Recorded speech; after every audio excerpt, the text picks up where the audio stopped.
Welcome to The Choice to Grow. I'm Scott Schwenk. Through these dialogues, we'll explore fresh perspectives and discover practical tools for navigating a thriving life that adds value wherever we are. I'll introduce you to innovators and creators from across our world who embody what it means to cultivate growing as a way of life. Let's prepare together. Take a deep breath in.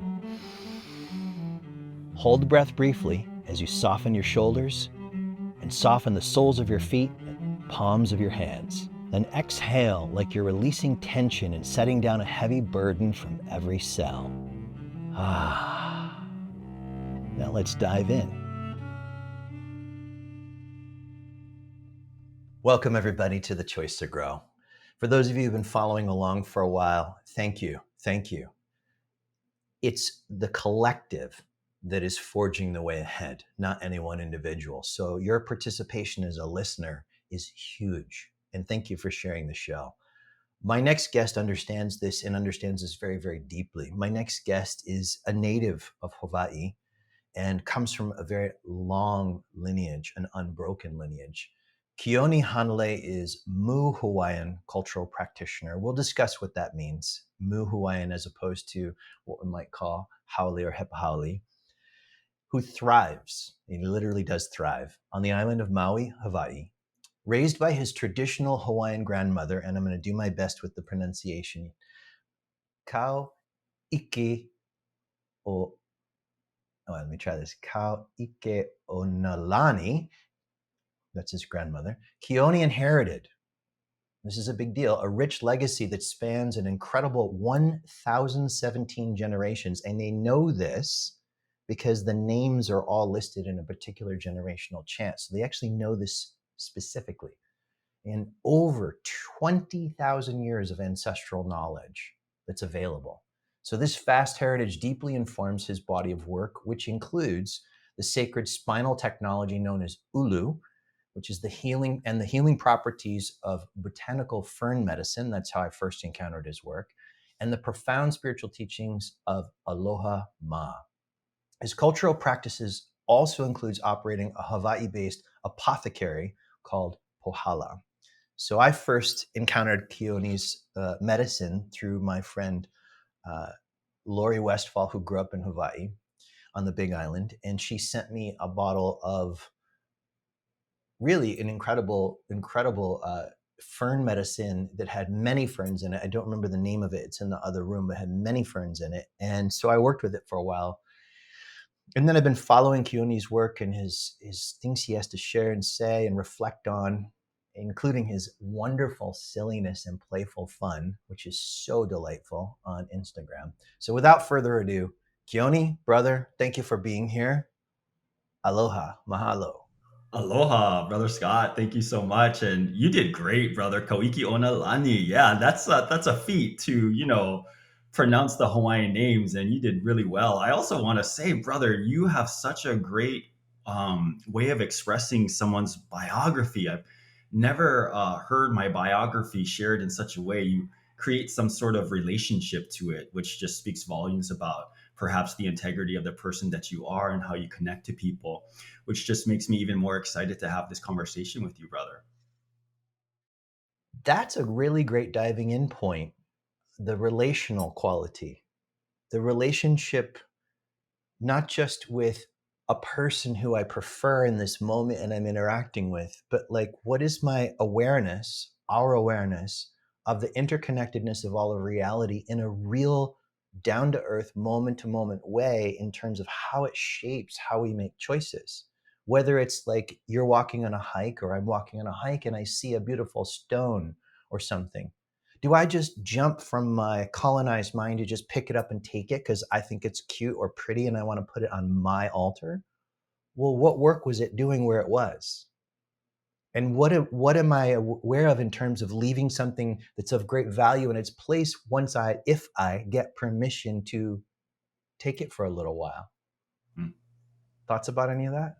Yeah, brother. I feel like you're talking about non-intervention, which is like a cosmic law. And, human beings have come to a point where perhaps we've reached a point of arrogance where we forget about that law of non-intervention, and really meeting something in its current moment where it's presently at, and then begin a negotiation from that point. Whereas I believe human beings, for whatever reason, we've come to a point where we feel that we have dominion over our experiences, and then anything else that encompasses our experience. And so coming back into like honest, real relationship with the current moment, and then begin a negotiation from there, is definitely, I feel like, the flow.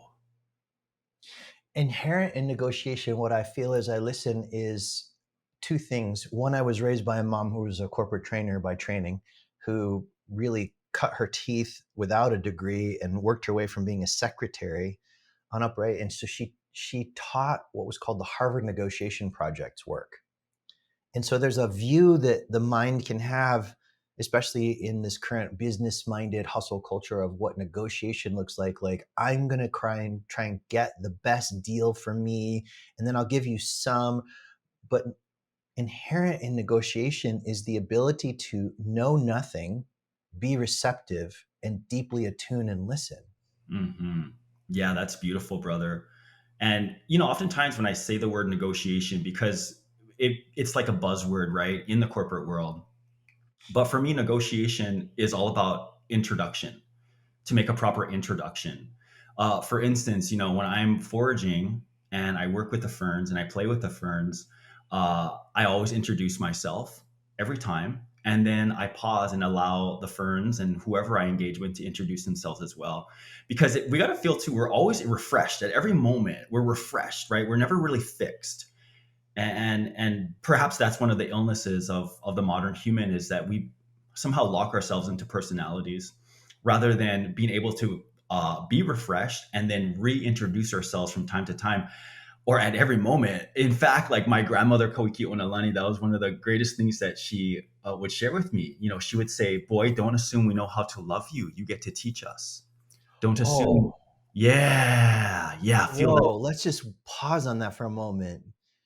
Boy, don't assume we know how to love you. You get to teach us. The amount of awareness that is included in that capacity. Yeah, What will I tell you? How will I teach you? yeah. Is there reciprocity in my teaching you how to love me that recognizes your capacity in the moment? Yeah, brother. It's uh, leads us to assume how to love one another, because perhaps many of us are not willing to teach one another how to love us. But of course, that comes from, the foundation of that is aloha ma, or self-reflective love. If I am to teach people how to love me, I must be the evidence of that myself. Otherwise, that's called gossip. It's called gossip. And so with my own self-love, of course I know how to be properly loved, and I will, with great courage, be able to share that with people. And then also to have the ability to receive that from others and let people teach me how to love them without the arrogance of me assigning someone on how they should be loved based upon what is most preferable or comfortable for me. To my recollection, you went through a challenging portion of your life. Not that there's not challenges all the time, but a period of life that it was very, very challenging. And uh, I imagine that foraging for that deeper self-love was part of the process. Is that something that you can touch on a little bit? That time Absolutely. in your life? Yeah, yeah. And I want to share that the catalyst of me coming into an age of my life where I was in a very unhealthy way. I just want to do a precursor of what brought me there. You know, for the first 5 years of my life, my grandmother Koiki Onalani raised me, and she raised me in a very ceremonial way. And as in the tradition of my culture, for the first 5 years of your life, you may be hanai'd or cared for by an elder, someone who is to support in activating you in the mo'okuahau, or the lineage, or the mo'olelo, the story of your culture. And my grandmother was that person for me. And in the tradition of the hanai, at 5 years old, you're to be gifted back to your birth parents. You're to be, it's like, how the Amish have the rumspringa? I don't. Oh, it's like, you're in this ceremonial life, and then there's a moment where you're allowed. to be able to just do whatever you want, experiment, et cetera, right? But for the first 5 years of my life, I was living ceremonially. Like life was a ceremony. Everything is a ceremony. It's a ritual. It's a beautiful ritual. It's a protocol. And at 5 years old, I went to live with my parents because my time with my grandmother had come to a completion. My parents did not live ceremonially. And I learned right away that living ceremonially, in accordance to the general public, was not the status quo. Now, I wanted to belong. I wanted to be part of a community. And so what I began to do is I just began to pick up on what all the other little children were doing, how they're behaving, how like the community, what the community wanted from me. And I noticed that, okay, there's a lot of performing and there's a lot of scripting. And so I learned really quickly how to perform, how to script. And so, in essence, living really inauthentically. And so, all the things that I thought I needed to do, such as like excel in academia, go to school, do all the things that supposedly suggest that you're a successful person, all of that, like I excelled, but I was exhausted. I was exhausted, and the exhaustion took me to bitterness and resentment. And from that bitterness and resentment, I needed to numb out. I needed to check out because it was the exhaustion was so intense. And I know that this is a story for so many people. So for me, I became an opiate drug addict. And the purpose of that drug addiction was so that I could eject, I could escape, I could just drown out. And throughout that whole process of being an opiate addict and then becoming homeless and then becoming a criminal and then being incarcerated, I feel like my soul was being tested. You know, it's like I needed to be challenged in such a huge way for me to actually circumnavigate and come back to those first 5 years of my life. Because when everything was stripped from me, what I perceived to be stripped from me, all I had was the time with my grandmother as like my refuge. And in that moment, I remember being incarcerated and thinking like, well, this is it. I'm just going to have to live a life of crime and poverty because of the things that I've done. There's no retribution that can be made. This is just it. Uh, I had a vision of my grandmother's hands. And so in my culture, in Hawaiian Mū culture, everything is a riddle. It's all poetry. My grandmother would say, before you learn how to speak, you must first remember how to be a poet. And so I just remember the vision of my grandmother's hand, and I went into the language of poetry, and I said, "Okay, ooh, this is it. This is it." And I'm like, "What does that mean?" My grandmother's hands. It's like my kiakahi, my purpose, is everything that my grandmother offered to me. And it was in that moment that I said, "Ah, I felt like I finally belong. Like that's my mission. That's meaning for me, is to transfer everything my grandmother inspired in me and then distribute that." And that was the moment my life changed. And that's what I've been doing ever since, brother. That's why, I talk so deeply and so genuinely about Hawaiian and Mu culture without really borders. Like in my culture, the things that I share, it's considered sacrilegious to share it outside of bloodlines, to share it outside of the Hawaiian culture. The book that I just published, Ulu, that's a no-no. You're not to share that with the general public. But that would violate, if I were to hoard that and keep that in and not share that and not distribute that, that would violate that moment to which essentially saved my life. And so I'm in full dedication of the data and the knowledge that was transferred and inspired to me by my grandmother Kauiki Onalani. There's so much there in what you shared. The few things I want to reflect on. One is in my own tradition of Tantra, I sit in two streams, Kashmir Shaivism and Sri Vidya. And in Sri Vidya, my teacher, my Sri Vidya guru has pointed out over and over and over again this language, this particular language that translates as best as possible as to twilight language. Mm. Things that are written in twilight language. It's the language of the yoginis.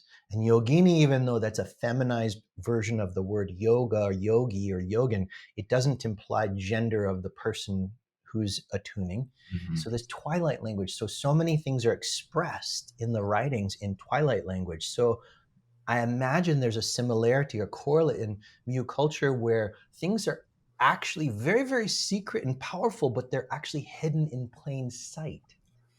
Yeah. And so that's part one. Part two is what I appreciate about my teacher, Parvati, is her clarity, because I feel similarly, is that we must bring these powerful, potent teachings into the modern time without diluting their potency. So there still is, even though many people don't like this word where they are in their own development hierarchy, there's a natural and important hierarchy to protect the integrity of the energy of the teachings, as well as the people who are going to experience them, so that they don't harm themselves. These technologies may seem like just words on a page, but they're, you and I know, like, you could start a fire with the right syllable. Mm, mhm. And that fire may not be visible fire. It may be the fire that overwhelms somebody's psyche with more of their shadow than they can handle in a moment. Yeah. So this is an interesting thing, to actually sense the balance and the appropriateness of when to give a teaching, what to share, and when to step forward and go, a lot of people aren't going to like that I'm putting this out there, but the knowing is here. This is not for my own ego's sake or to be important. This needs to be shared. And if I don't, I will get sick. Yeah, beautifully said, brother. For me, ultimately, like aloha, right? It's not a possession. And, if I were to hoard it, if I were to, be very selective about it, then I would essentially be treating it like it's some sort of possession. And of course, there's the sacredness of it, which you want to make sure that you uphold. For me, in order to uphold a sacredness, you must meet it with a kind of authenticity. You must have an authentic relationship with it that will differentiate its relationship to perhaps people who have taught you it. It's to create such a genuine, authentic relationship to it that now you have the authority to actually share it in a very unique way that is specific to you. I want to share something about authenticity because I feel like this theme is actually really important right now, because one of the considerations of the conditions of the world right now, there is a lot of plagiarism, and there is a lot of disingenuousness with the transfer of data and information. And so I want to share this in a story, in a way, that comes from Mū-Hawaiian culture. So, in Mū-Hawaiian culture, you and I, as human beings, we're like this carbon, we're like this crystalline beings, and we're experiencing a world of form and material because we have to, or we get to be receptacles of the absorption of love. That's why animation exists at all. Is to become absorbed in love. And then from that absorption, then we go into like the hala, the transfiguration, after some initiations. And at the hala, at the transfiguration, in Mū-Hawaiian culture, we must present our heart to the Hoku Po'okoi, or the Star Council. And at the Star Council, what they're going to do is, or what it's going to do, is it will measure our heart. Now, the measurement of the heart is not based on right or wrong, good or bad, because ultimately that's irrational. Because who gets to decide that? What is right or wrong, good or bad? Rather, the heart is measured based on our authenticity, how authentic we are. Now, if we are living a life of plagiarism throughout our lives, meaning that, sure, I'm receiving someone's translation of something sacred, and instead of creating a relationship to it, I'm simply replicating what I've been told. That would be an example of living in plagiarism, inauthentic, and fraud. And if that's the case, for many of us, that may be the case. What happens at the Hoku Po'okoi is they're going to hold up our heart. They're going to say, this is not your heart. We've already measured this heart. This is called forgery. This is called fraud. You have to go back and repeat the cycle as many times as you need to or want to, until you remember how to show up with your true heart. And, with the prevalence of reincarnation that seems to be so loud in the collective right now, one of the concerns I have with reincarnation is how glamorized it's become. And what I remember and what my kupuna, my elders have shared me is that this phenomenal experience is not meant to be repeated. It's not. In fact, in Mū-Hawaiian culture, even in modern Hawaiian culture, we have no mention of reincarnation at all. There is no mention. And it's likely because we show up at the Hoku Po'okoi and we just present our true heart, our authentic heart. And therefore, we don't need to come into the routine over and over and over again. And so I have been urging humanity, as I urge myself, right? I check myself and to make sure that I'm having a very genuine relationship to which everything that I am experiencing, that it's a genuine experience, because that also means that I have authority to share that as well. And authority, in my experience, the authenticity of authority translates to this vessel being open for the transmission to move through this vessel for the benefit of beings, as opposed to just transmitting cognitive stimulation into, some set of words that I may or may not present as dogmatic. Beautifully said, brother. And yeah, you're right. It's a holistic experience, right? And that's why, like with the book with Ulu, and some of the how you're saying yogini, right? It's like it doesn't matter what gender we are, we're all a yogini. It's like with in Ulu, right? We have different energetics that line our spinal cord, and it culminates to 33 codes that represent 33 processes of proper materialization, so that we can actually spiritualize. Because a concern that I have specifically since I've been in the spiritual or neo spiritual community for the last 8 years is that there's a lot of bypassing of the actual materialization. There's so much beating up of the 3D, and then, there's all this beating up of the 3D. And then there's also all this glamorization of reincarnation. And I'm like, have you ever put those two together?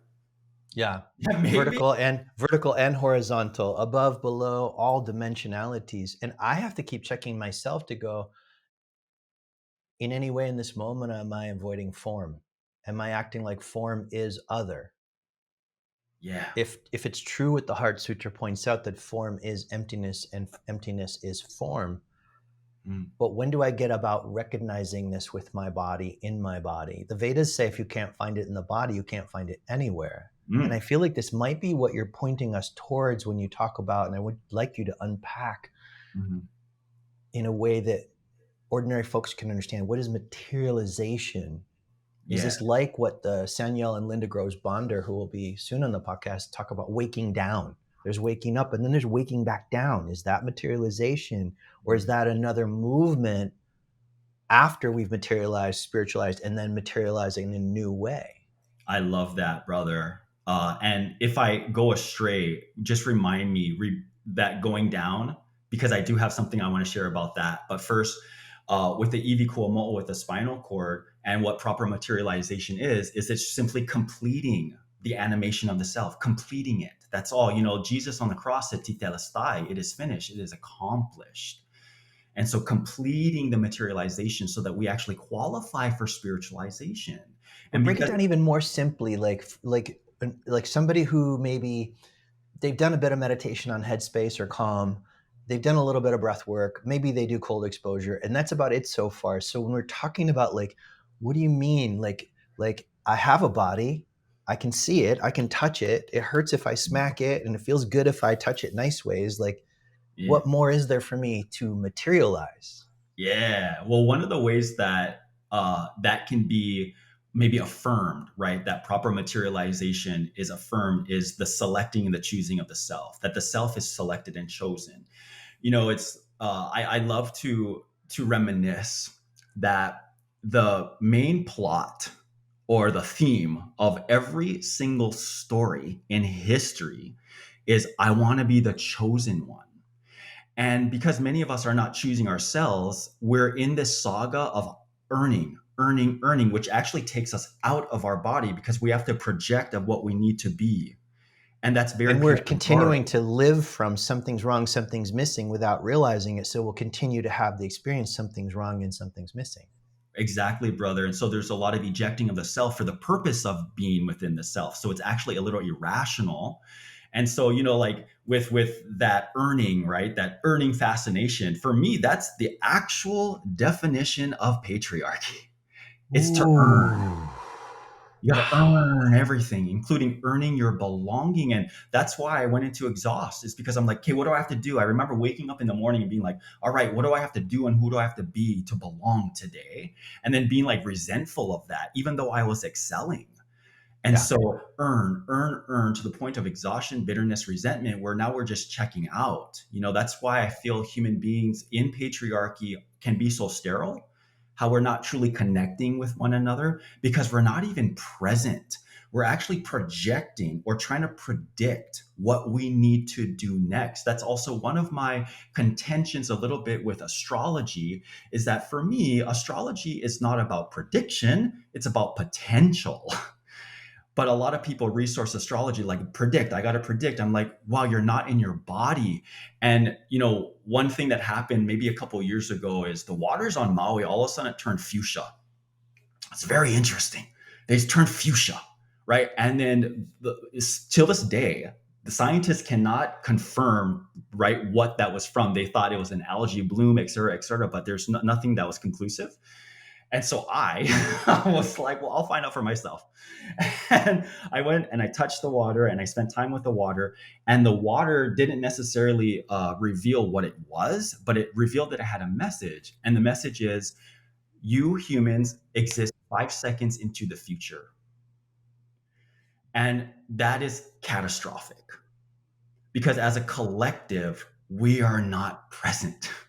We're Mm-hmm. in our bodies as a collective. We're existing 5 seconds into the future. And this has been a gradual titration over time that we have been reaching, and then, really dramatized in a time of patriarchy where now it's like, I gotta reach. Well, we're not choosing the self. We're not existing within the self. In the vertebrae, the coccyx, the sacral, and the lumbar, those are considered unihipili or feminine energetics. That is the house of the goddess. And I am a gendered male, but I am 100% masculine and I'm 100% feminine. And so I have a relationship with my unihipili. And one of the things that the goddess is able to do, and I want to put it like this, the coccyx, let's just feel into like the feature, the actual like anatomy of the coccyx, of the tailbone. It's an upside down triangle. And like, you remember, it's all poetry, right? And so we get to translate exact, what does that mean? What is that telling us about goddess energy? And so the upside down triangle is the universal symbol for stability.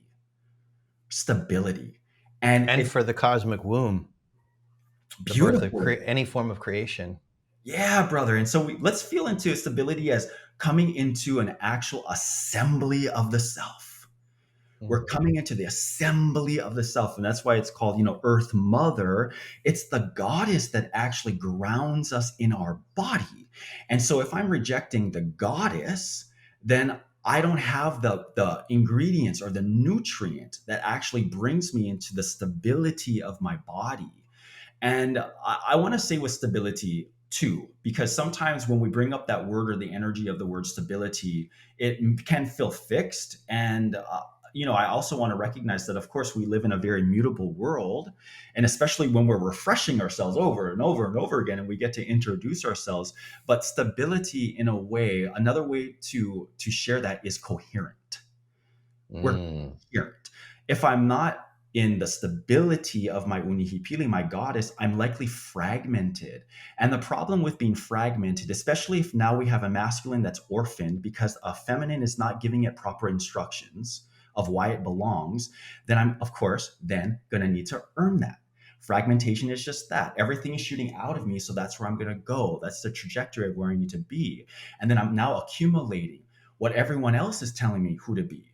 Once again, patriarchy. I need to perform. I need to live to the standards of what I'm being told rather than what I know. So I want to interject this just for the wideness of the possibility of people following. In my tradition of Kashmir Shaivism, we talk about three coverings that are like the coverings of a husk over an ear of corn, the mullas. Anava mala maya mala karma mala.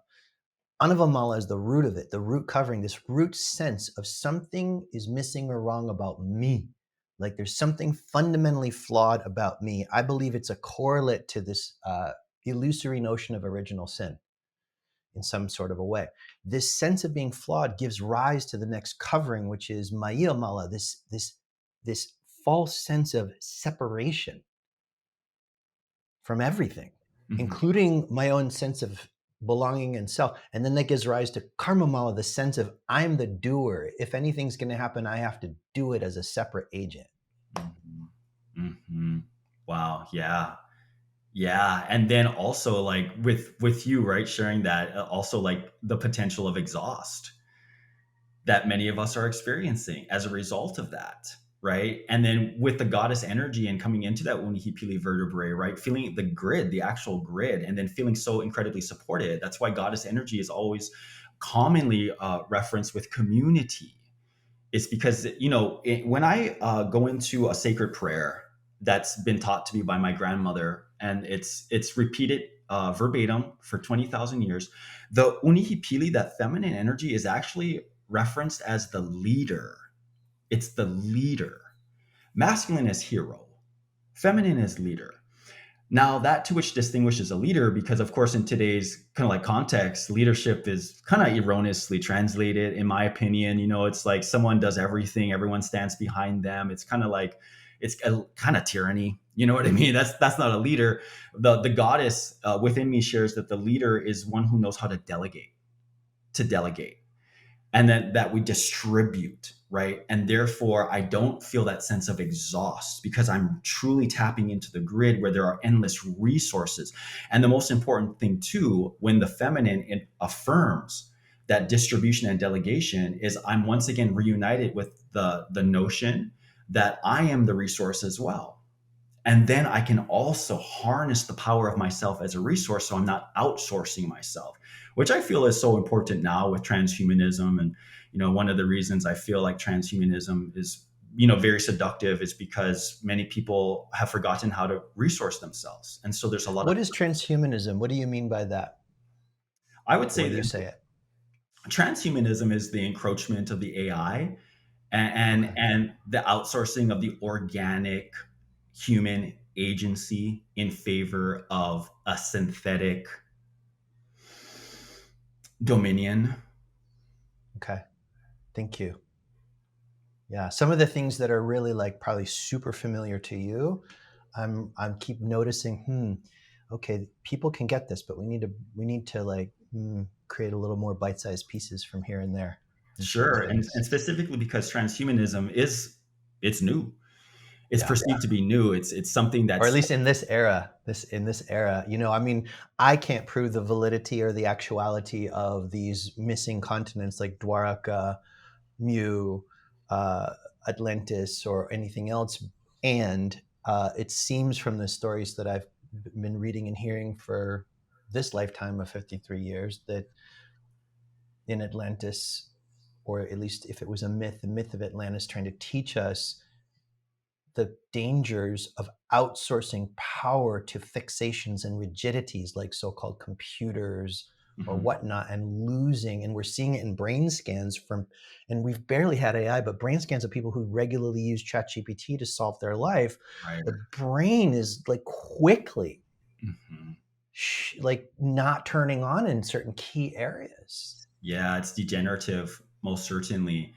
And I love to just remind myself, and the beautiful thing about all of this is that we're like a cosmic miracle, right? And so like the human agency, it's really unlimited to what we can tap into, especially if we're in goddess energy and we tap into that grid.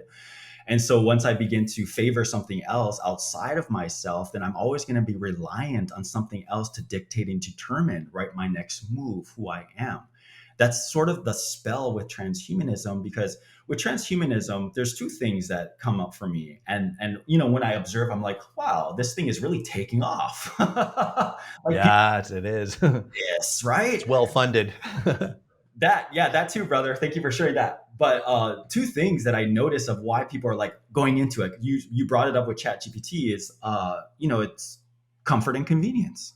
Yeah. It offers the seduction of comfort and convenience. And then we go into atrophy of our own agency. We don't know how to resource ourselves anymore.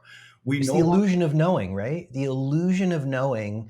And then if I know something cognitively, I'll be safe. I won't suffer the way I did when I was a kid. So I yeah, must get information, and I don't understand what living wisdom is. yeah, And living wisdom emergent from the the endless emptiness that could become anything, and right. getting conversant with that. Right, exactly, brother. And that's one thing too about, I feel, maybe why human agency it can seem daunting, in that it's ultimately something that cannot be controlled. It's, in a way, it's volatile. And when I say volatile, I don't mean violent, I mean unpredictable. Yeah. And our body is meant to respond to whatever our immediate environment wants relationship. So, like my grandmother would say, and she said this to me just because I'm a gendered boy, but she said, a true man is one who remembers how to show up and simply respond to whatever his immediate environment asks of him. And, that's a beautiful testament as to allowing ourselves to live in constant mystery without having to predict, because if I'm predicting, always predicting, what I'm actually doing is assigning. I'm And not only that, assigning. I'm ejecting partially into cognition, and I'm not feeling my whole body. I'm not feeling the people around me, and I'm not feeling the environment. So I'm losing all these critical feedback loops Totally, for clarity. totally, brother. It's the, it's the grooming of a synthetic world. And perhaps why many of us are desensitized of that actually happening, because we're not present to actually feel the experience. It's all projectory. And so that's just sort of like the status quo. And then that becomes the insatiable hunger as well. We're chasing the dragon of transhumanism. And then all the while, right, disregarding human agency, disregarding the unihipili, our internal feminine, that goddess energy.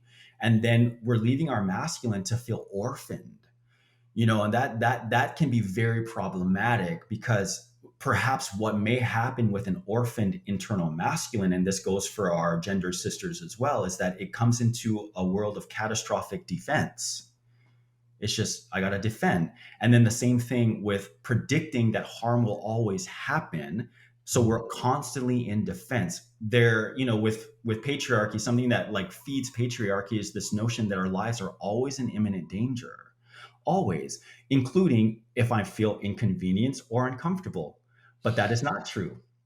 If I'm inconvenienced and uncomfortable, that doesn't mean my life is in imminent danger. But if that's what my masculine is perceiving to be occurring, it's always going to be on defense. Now I have no potential to have meaningful relationships at all, because I'm just assuming that people want to hurt me or harm me. And when I drop, and can discern, remember, feminine energy is all about discernment.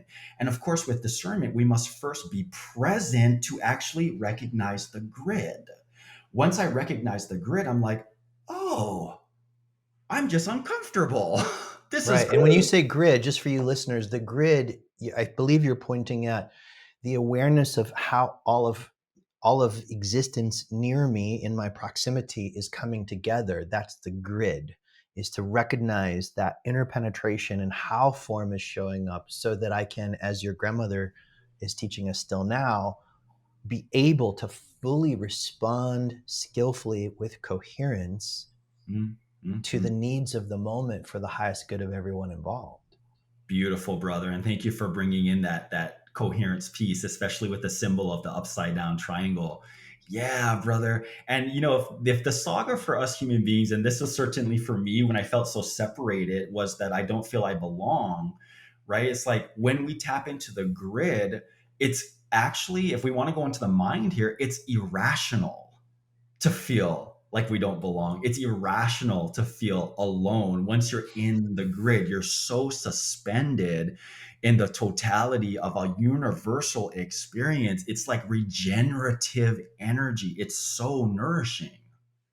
That word, like I triple click, bold, underline, italicize, regenerative. Like I pray, and it may be too late. I pray that that word does not lose its value like love has in our society, or Om has in our society, because they're incredibly powerful actualities, like regenerative. Like, what is it to actually care about and to notice the details of living regeneratively and nourishing regenerative living all around me? Like, that in itself is an entire body of wisdom. That I would agree with you, brother. I pray that regenerative is something that we continuously hold in esteem, because it's also the antidote to like this fear of abandonment. You know, like when something's regenerative, we're not essentially abandoning, we're revising, we're refreshing, we're upgrading, we're all, I mean, all the words that represent that, right? And so like we're constantly just like, you know, how we began this conversation is that at any moment we may want to reintroduce ourselves at any moment, because that's just how regenerative we are. At any moment I may be available to reintroduce myself. Yeah. That simple way to say that is the old saying, your whole life can change in a phone call.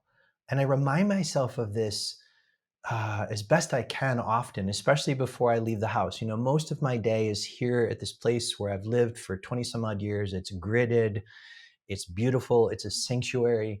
And then I go 5 minutes away to Equinox on Sunset Boulevard in West Hollywood for 22 years. And I get to see, what am I actually embodying? Yeah. When I see so and so speaking in some way or doing in some way that I deem whatever, am I relating to you when I see you at the gym as my past ideas of you? Am I available to see who and what you are manifesting as in this moment? Mm. Yeah. Yeah. And I feel like also, brother, that just keeps things spicy. You know what I mean? Like at any Yes. moment, right? It's like, wow, I'm like reintroducing myself. I'm being reintroduced to someone, right? It's like it feels so abundant, the potential and possibility, rather than feeling so fixed. Well, that'd be like having to wear beige the rest of your life. Totally. Only beige.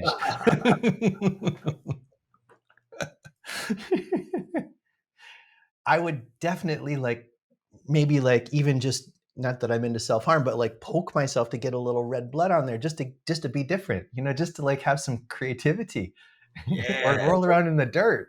Yeah, yeah. Well, I feel like one of another, like if we want to say law and of the cosmos, is contrast. You know, Yeah. contrast, and for us to be able to withstand living in a world of contrast, meaning that there are 8 billion human beings, which means there are actually 8 billion approved personalities.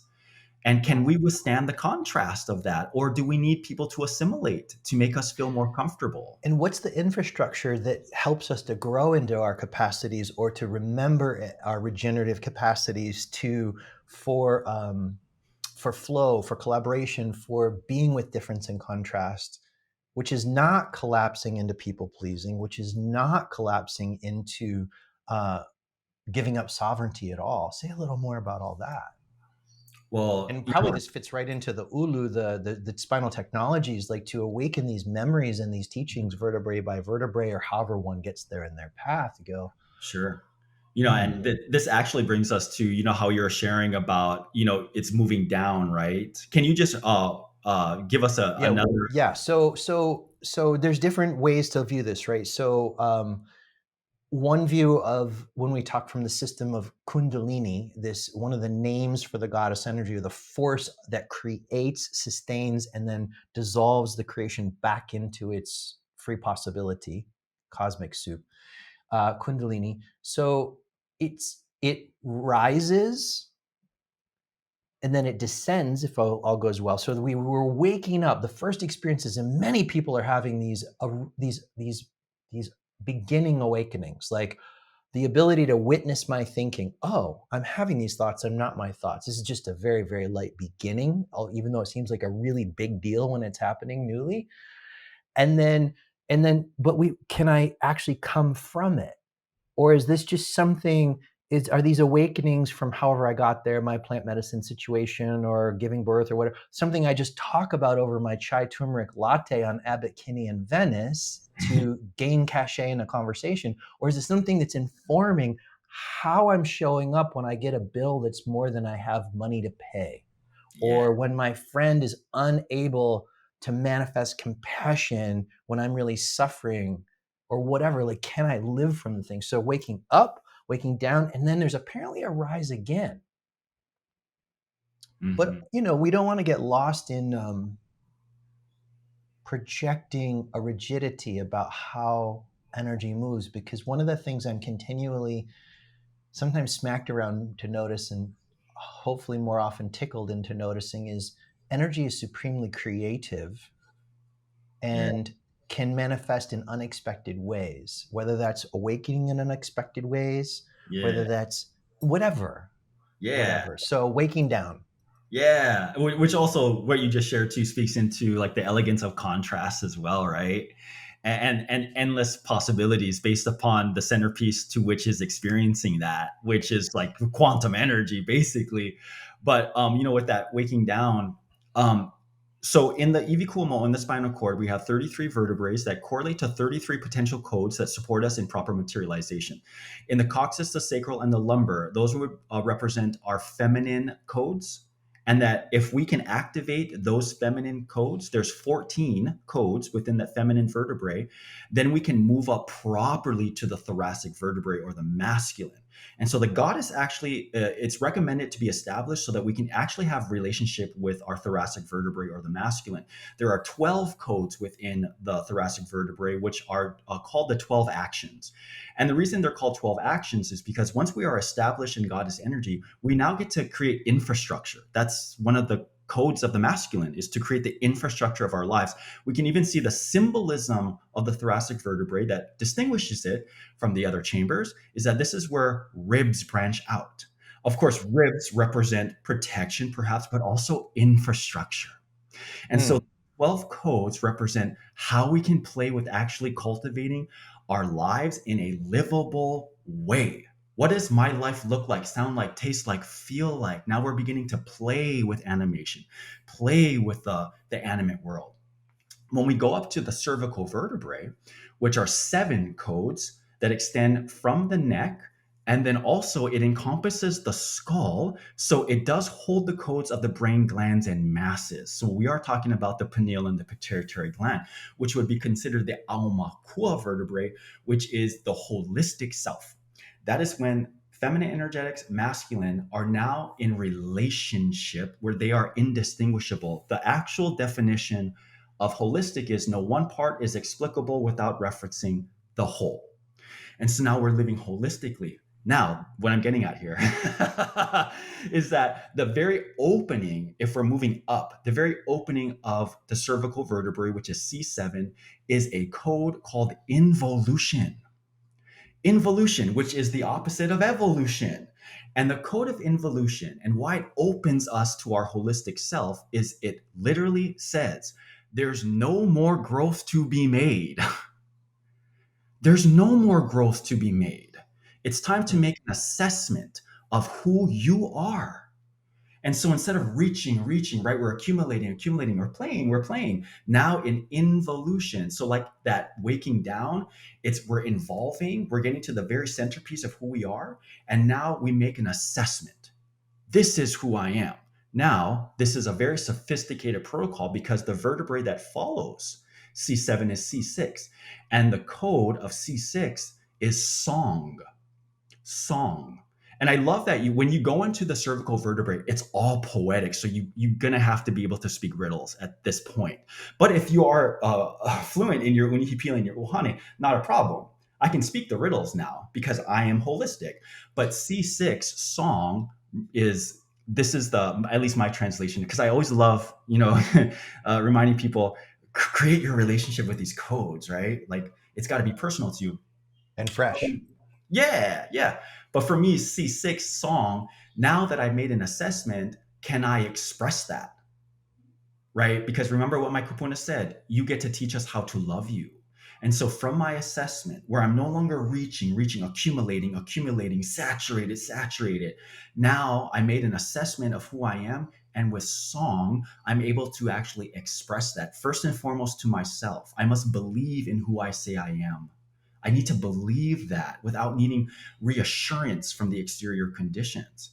And who From I am is so much more than a personality structure that is based on conditioning. Who I am is an inquiry that's much vaster and is not like something we just discover uh, in a second, or at least embody in a second. and brother, you're already like you working with me on moving up the vertebrae, because now we go into C5, and the code of C5 is miracles. Now for me, my relationship with C5, especially because I'm having an experience in C7, I'm having an experience in C6, now in C5, miracles means I'm now privy to the actual reality. Once I'm able to express who I am truly to myself, the actual reality will then come into view for me. And then that's of course the destiny for each and every one of us, is we get to actually experience what our actual reality is based upon the assessment that we've made of ourselves. And you And can just for context here, everybody, I just saw a scientific post the other day, yesterday, about how tiny the amount of visual light we can detect or sound compared to what exists. Like it's 0.000, I think 30 of the light spectrum we're able to perceive. So we don't even hardly see or hear reality mm, yeah, that's until so we good. do, until we pass through this journey and we stop projecting Yeah, our yeah. cultural inheritance and creating a false movie we think is reality. Yeah, no more distractions, no more static, right? The static's so loud. And then with song, and I love that with the sound, right? With song, because we're able to affirm, proclaim who we are, right? I am the authority of who I say I am. The world, the universe is going to respond to me, and it will present unto me the actual reality. Because we all know we're quantum beings, but we seem to think that we have to share in a very specific quantum experience, which is just taking us into the linear. And so with miracles, you and I will coexist and cohabitate, right? But we will be privy to a reality that is very unique to us. Of course, the practical way of saying that is perspective. The Yeah. perspective we cultivate and enjoy a very unique perspective, and we see this playing out. Like things don't bother me that bothers people greatly, that actually paralyzes people. They have to stay indoors because something that I'm like, oh, it's not that I'm insensitive, it's just that I have a different perspective, and that's a And you have very a different resiliency through going through these processes energetically and becoming more coherent. The more coherent I am, the more contrast I can interact with without becoming destabilized and losing the critical structures. It's yeah, and I really appreciate, Scott, that you keep bringing that coherence in there, right? Because it is the upside down triangle that the Unihipili says. Above all else, as we begin, we are coherent, right? And then we move ourselves up. I really appreciate you reminding us of that. And without going through all of the vertebrae, I do want to just touch on what is C1, or cervical one, which actually encompasses the skull, the brain glands, and masses. And the code is something that doesn't have a word, it doesn't have a name, it doesn't have an assignment. And that's purposeful, because that's where we actually begin to lapse into whatever the experience occurs from materialization, or what is known as spiritualization.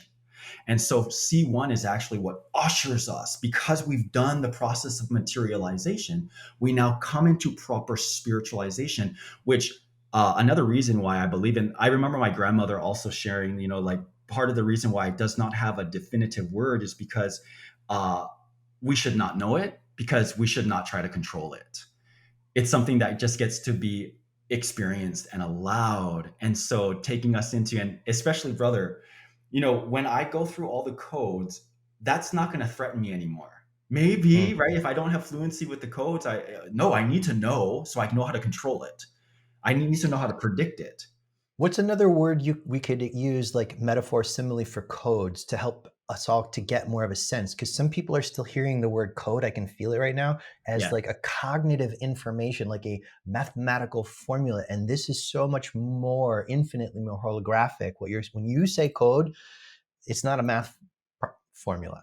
It's yeah, something much, much more, and it's alive and it has self-awareness. I can feel it. It's conscious of itself. It's not just something like I plugged my toaster into the wall and I turned it on and it does what I want it to. It's not like totally. that. Totally. And, brother, that's such a worthy a conversation to have. Of course, the root word of code is codex, and it's an ancient word, but also it has been heavily influenced by this transhumanistic movement. And so being able to offer something that feels more perhaps organic can feel like allow it to relax in the body more. Another way to express what a code is a nutrient. It's a nutrient. We have Yes. yeah, we have 33 nutrients that brings us into the proper fulfillment of materialization and that ushers us into spiritualization. Wow. Let's just all take a moment, take a deep breath, everybody, and just let go on the exhale, like you're setting down a heavy burden through the whole body, just to make a little more space to sense that you don't have to go to Walmart to find these nutrients. You don't have to leave your house, although it would be good if you did this outside more often. But like, these nutrients are already and always available fully and completely, with nothing withheld from us. Nothing withheld from us.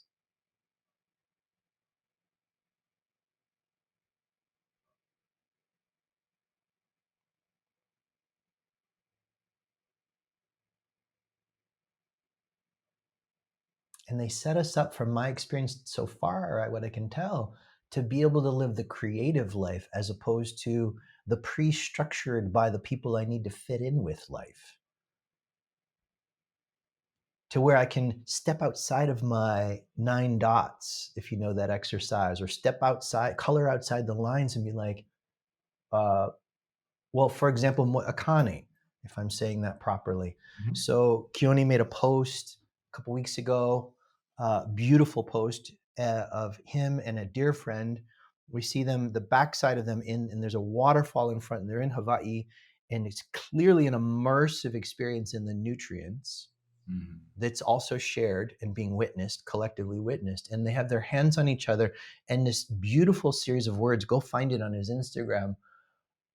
I'm going to actually let you tell it, because it's really, you live closer to these nutrients in a certain way of Yeah, this particular teaching.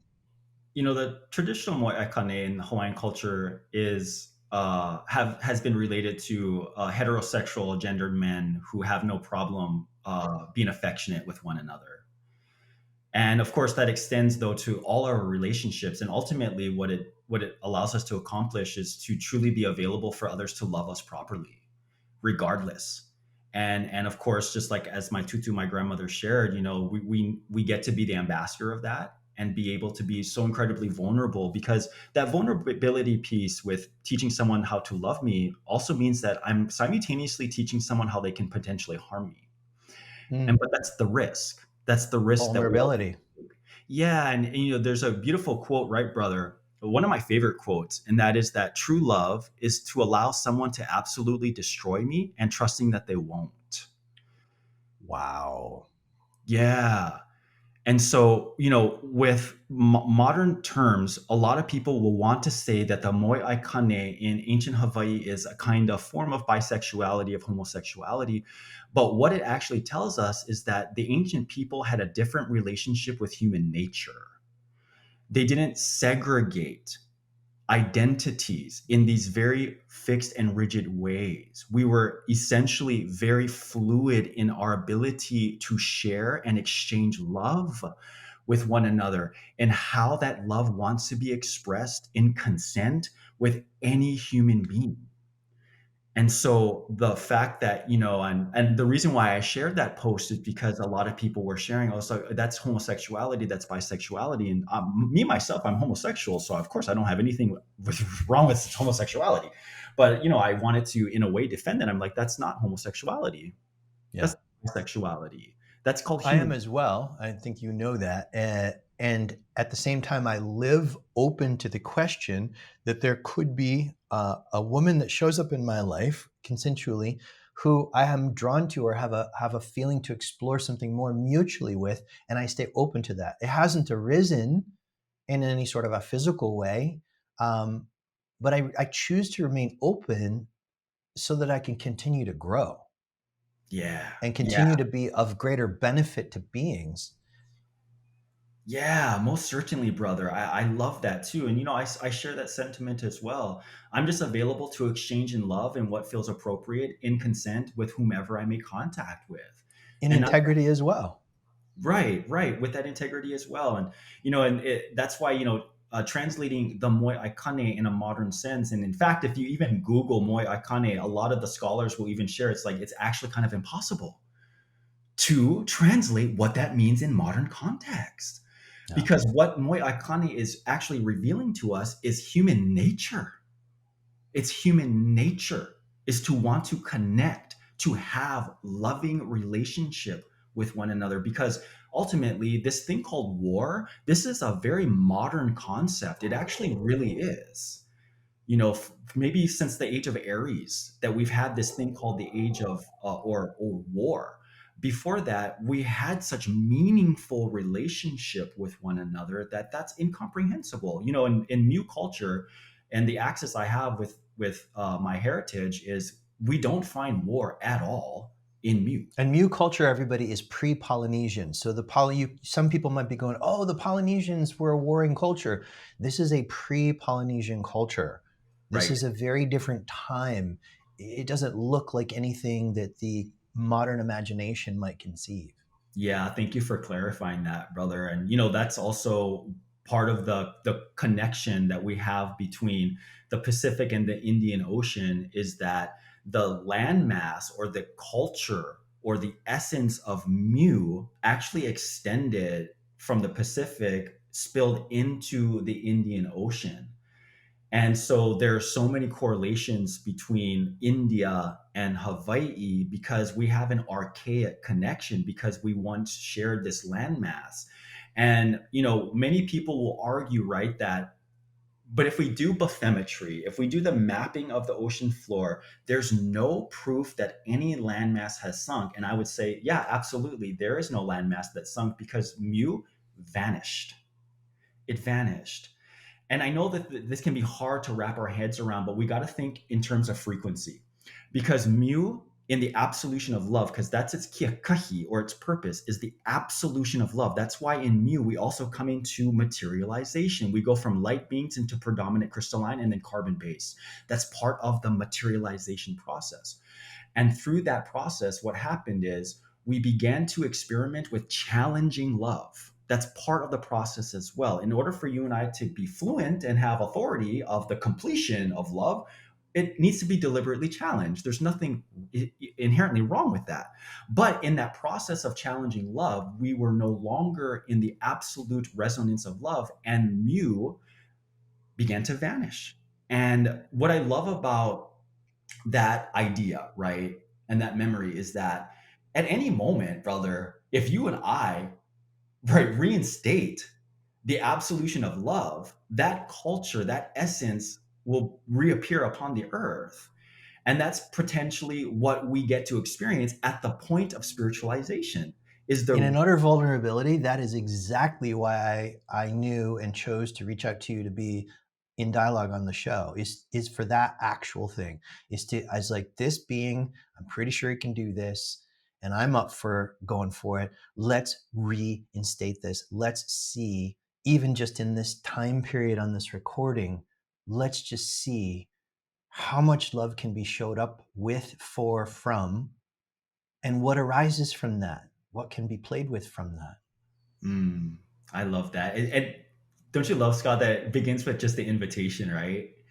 Yeah. And like, yeah, and even us just speaking in regards to Mu and like this energy of Lemuri in such a way is that we're consenting ourselves to reunite and reinstate that energy of love that I consent myself to once again be the receptacle of that kind of love. And when so many of us human beings do that, of course I feel something that at one point had vanished can reappear once again, and then we realign with the resonance and the frequency of love, which would suggest an entire planet, and then maybe even an entire universe comes into completion.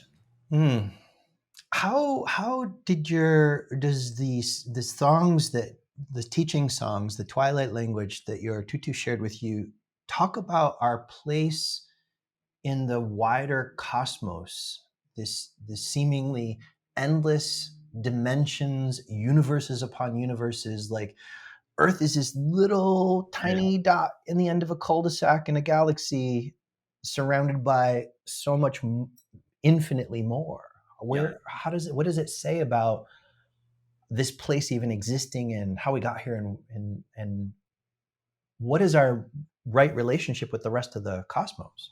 Right. I want to begin addressing that question by first, introducing that in the Mu doctrines, what happened is that source, what we call kamehameha ihana, it's love. It's an energy. It's a voltage of love. It had the first intelligence, and the first intelligence is I not only want to be love, I want to give and receive it as well. And therefore, God separated itself from itself so that it could love itself. So love can be self-reflective. That's aloha ma. Aloha ma. Now, the uniqueness with Earth in relationship to the rest of the cosmos, according to the Mu doctrines, what my grandmother shared with me and what I inherently remember is that this is specifically where organic life experiences love. Organic life. And this is why, I'm such an advocate for the perpetuation and the regeneration of organic life, because our planet, our solar system is truly the place to which organic life experiences love. There's intelligence, of course, in all corners of the universe, but this specific place is where organic life is meant to complete love. And I want to emphasize what I just said there, to complete it. And so if we bypass, if we do not properly materialize, if we go into transhumanism, then we're not completing the organic experience of love. Mm. There's so much here. I don't know about you listeners, but for me, I've got a practice of listening behind people's words and between the words for the main meal. And I'm swimming in it right now, like swimming in it. And I'm inviting you, if you're not yet experiencing some sort of a sense of something, this just sounds like a lot of information, soften your feet and hands even more, like really relax the body even more. It's so subtle. It may seem like goosebumps, or it may seem like just a subtle energy playing across the skin, or maybe your heart feels a little bigger than you're used to, or something like this. But there's a lot here that's not simply cognitive information. It's a temple bell inviting us to remember how we're already home and we do belong, and we can never be kicked out. We've kicked ourselves out. Mm. Mm. That's such a beautiful invitation, brother. Mahalo. I'm finding myself curious the correlation between the fern medicine and moving through the 33 segments of stored information, and like working with the fern medicine in concert with Ulu, the book, the spinal technology, the processes there. With fern medicine, pua'a ehu ehu, we have 103 ferns that correlate to 103 human emotions. And the reason why the emotions are so important for you and I is because it really determines our electrical experience. Because this universe, what we can fathom is that it's an electrical universe. That might be the actual composition of this entire universe. And for you and I as human beings to relate to an electrical universe, we have our emotions, because our emotions is what makes us electrical. And so when we come into proper fluency of our emotional experience, we also become the proper voltage in order to once again coexist, cohabitate with this universe as well. And so, my work with fern medicine is taking individual ferns that correlate to individual emotions and this having conversations about them. Like, where do you feel your fluency with the emotion of compassion is? Where do I feel that my relationship with the emotion of fury is? All of this, like knowing that they're actual electrical voltages so that we come into proper like the electrical self, and then of course reconfigure the nervous system, which can be so supportive for us so we don't go into reaction. We can remain present in the body. And for everybody who's not familiar with this, these processes of making these medicines, these fern medicines, they are actual ferns that grow around the world, particularly in Hawaii.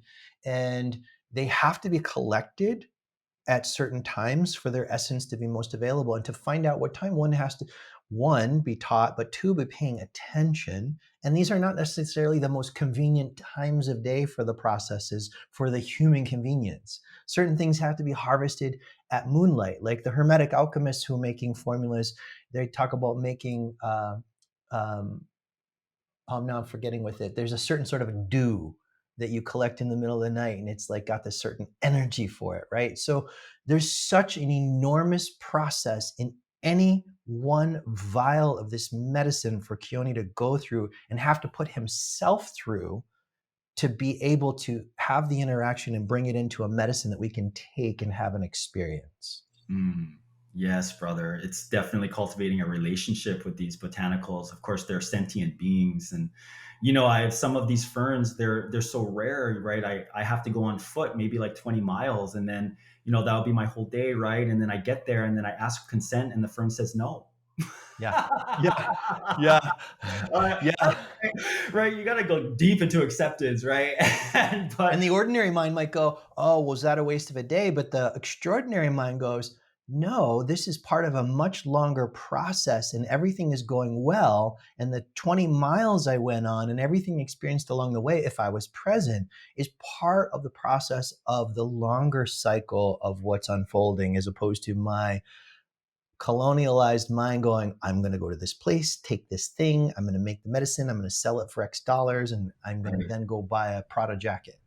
Right, exactly. And like some of the spas will want to resource, these corporate spas will want to resource the medicinals, and they cannot understand when I say I can't sign contracts because I don't know if I can procure the amount that you want at Yeah. any given time. I can't. And they're like, wait a minute, what is that again? I'm like, Yeah. Yeah. It's called participation with a living universe. We have these memories. I mean, we know those of us who study developmental psychology, like there's certain things we have to go through to develop this organic carbon-based system we call a human body and a human ego healthily before we can transcend it. And the Mhm. first thing we experience is the subject object split. I'm over here and Keoni's in Hawaii, Mm. or so it seems. We have to experience that before we can that contrast before we can recognize the non-separation in a real useful way. Mm. Mhm. Yeah, beautifully said, Scott. Hmm. Keoni, there's a question I ask every guest, and it's just coming forward now. It's based on one of my favorite quotes. So this fellow who trained at a very different time in life and place, from a little boy as a Zen priest, Shunryo Suzuki Roshi, who opened the Zen Center of San Francisco in the 60s. He said, "Death is certain. The time is not. What is the most important thing?" Mm. Is love. It's love, and specifically aloha ma, self-love, the ability to love ourselves. And I feel like that takes us into a liminal space. Say A what a very, liminal space is for people to freshly get what that is. for me, a liminal space is it's connection. It's making contact with that quantum realm where there's all possibilities, potentials occurring simultaneously. And specifically, if we live in a world of free will, right, then that's also where we get to make certain decisions and choices for ourselves based upon the authority that comes from our love, our self love. It's The like, authority that comes from love. So love gives a certain authority or possibility of power, yeah? I believe so. I believe that is, I would say, like the password into spiritualization. is that The self-love. password into spiritualization is Yeah. love. Yeah. And specifically self-love. Self-love. And then of course, if that's not being brought, then we get to repeat over and over again so that we can, go through the necessary processes in order to finally show up. So, what is self love? Because so many of us have gone through different workshops or trainings or books, and maybe we are under the illusion that self love means I love that my skin looks the way it looks. Well, it's going to change. Or I love the clothes in my closet and I made good choices. Self love is so much more. We know this is, but like, are we even able to articulate it poetically or non poetically? Which self? What is myself? Right, brother. Well, so for me, right, and going along to what was shared in today's conversation, but it's the ability to choose the self, to Yeah. truly choose the self. And that would be, an example of being in self love is I choose this. I choose the fulfillment of this. I choose the completion of this. I am the leader and I am the hero of this. And I will bring it into the process of spiritualization. And I really feel like, at least from my experience, that would be what self love is. Wow. There's so many directions I would love to go with you, and I feel like I need to invite you back on the podcast. This is feeling just organically, and this is another, I think, pointing out opportunity for the listener. As much as I'm loving this, and there's the quality in me that's like, more, more, more. This is so great. Let's talk more. Let's go play. There's a sensing below the mind and behind all the words. Oh, this feels like an organic moment to put a bookmark in. But before we do, I want to see, Keoni, as you sense in, as you're so good at checking in, is there anything that you feel moved to share as we move towards completion, or say, or ask, or sing?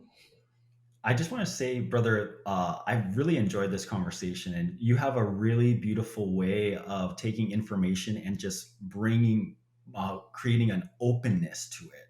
And so I really just want to acknowledge that gift of yours. Um, I want to share this and something that's been helpful for me in coming into the process of choosing the self and self love and the enjoyment of it is I would encourage people to allow themselves to play more play. Yeah. And this is what happened with me, okay? Because the concepts of the world and of the universe can seem so crushing at times, right? It's the immensity, the magnitude of it all. When I began to just allow myself to play more, to be more playful, to be in a world where I'm able to be amused, and that doesn't mean I scrutinize things. That means that I'm curious again. I'm curious. I don't need to intervene. More amusement, more play. I noticed, Scott, that the world and the universe is actually really friendly. It's really friendly. And the more that I opened the world, the more I became in dialogue with the world.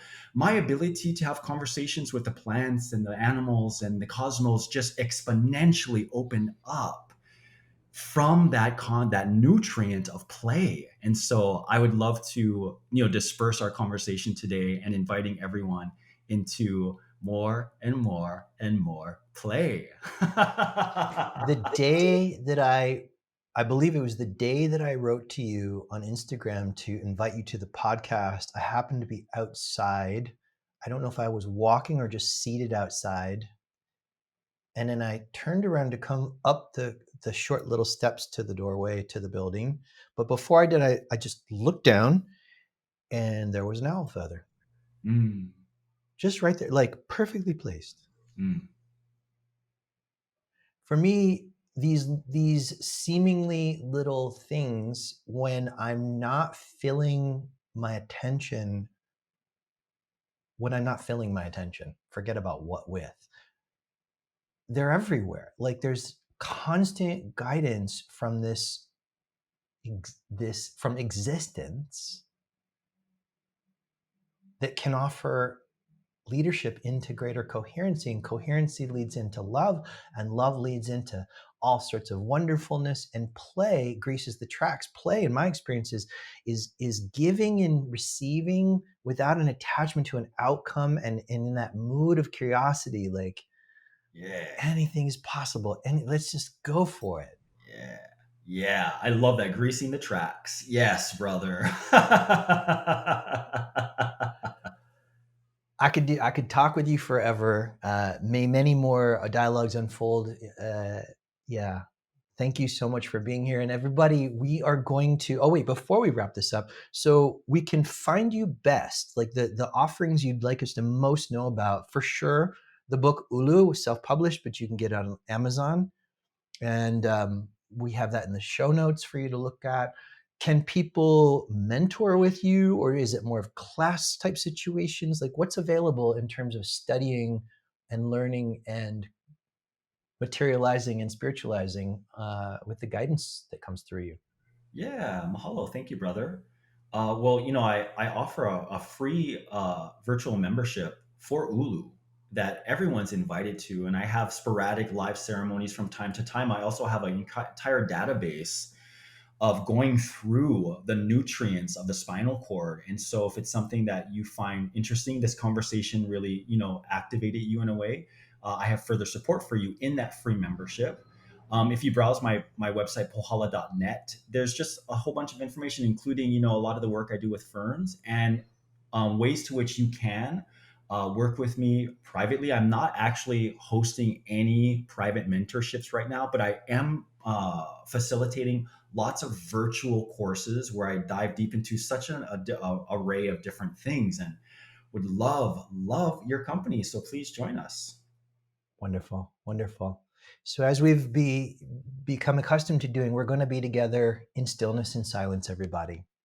And so you can do what you did at the beginning of the podcast with my invitation to deepen and slow your exhalations, deepen your inhalations, slow your exhalations, soften the soles of your feet and the palms of hands. You're like you're opening tight fists with your imagination.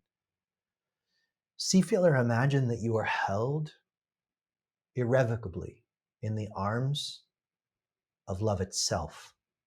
And we'll be together in this way for a little bit in stillness and experience whatever you experience.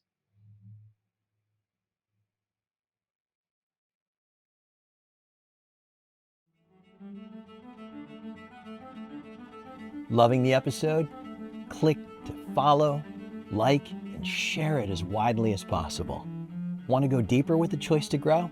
Explore the show notes. You'll find links there for going deeper with our guests, as well as how to work with me in the work of waking up, growing up, cleaning up, and showing up. Thanks for listening. Can't wait to join you in the next episode.